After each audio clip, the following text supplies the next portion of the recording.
Given the islands in the Pacific, we are mostly low-lying atolls and few mountainous, but we are facing the problem now due to the sea level rise.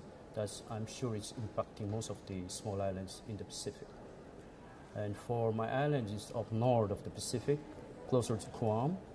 One of our major environmental stressor, I would say, is sea level rise and the impacts of sea level rise and the tidal surge. That we're actually hoping that this international community or the COP can also take into considerations the issues that we are facing today. And give me a perspective from Micronesia about how this is affecting livelihoods and life in your country. Thank you. My island, for instance, 80% of the settlement living along the coastal areas, and around 75% as well of infrastructures and residents are also situated along the coastal areas. So we are very much vulnerable to the sea level rise and of course tidal surge one after another. So we're actually looking for outside assistance, and given the case study that was done, been assisted by United Nations University and CDKN, given my island as one of the pilot site for the case study.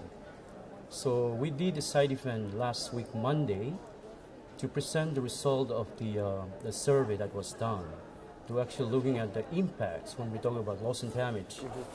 It's physically happening in our islands. So like I said, we presented the actual facts, looking at different sectors that being affected by the sea level rise. And when you're trying to deal with these factors, is there a coherent approach at the moment when it comes to working on plans? Are all the small islands working together and sharing knowledge? How is this process developing? Because you're all facing similar projects, and how are you working on that?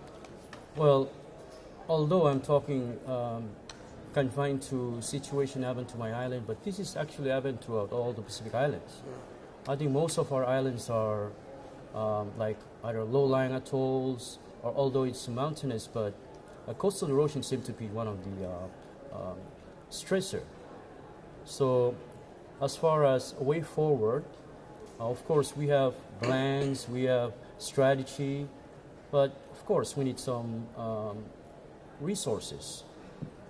Now that looking at different adaptation options that we are doing now, either building seawalls or building houses on stilts, or landfilling to fortify the land that being eroded, or relocating settlements, which is not very easy for us because our countries, we're sovereign countries, we cannot just tell people to move away from their land.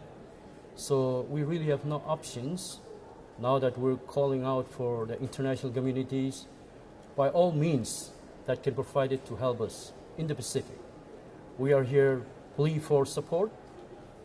We need some assistance. We are hoping that the COP or other international communities that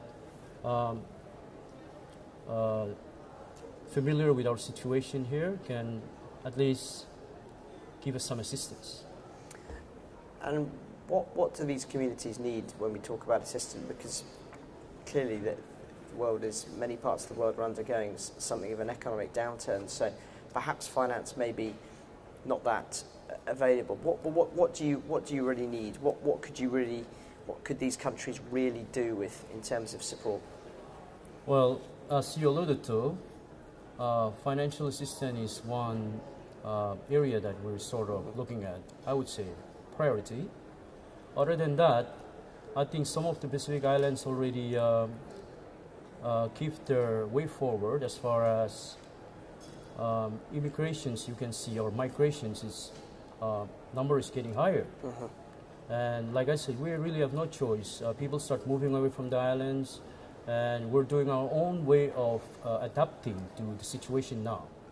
So again, we are just sharing with the outside community that this is the problem we're facing today. And we are hoping that some positive response can be provided to us in order for us to take that as our adaptation way forward. And I guess finally, how would you assess the relationship between the small island states and some of the larger countries, the larger donors and the blocs like the EU, which you worked so well with in Durban? Well, basically, I cannot talk much on the countries like that because they probably don't see or don't feel the kind of problem we're facing now. Back in the highlands, we wake up, we see problems. Either we see the land inundated, or we have strong winds, tidal surge, you name it. It's there all the time.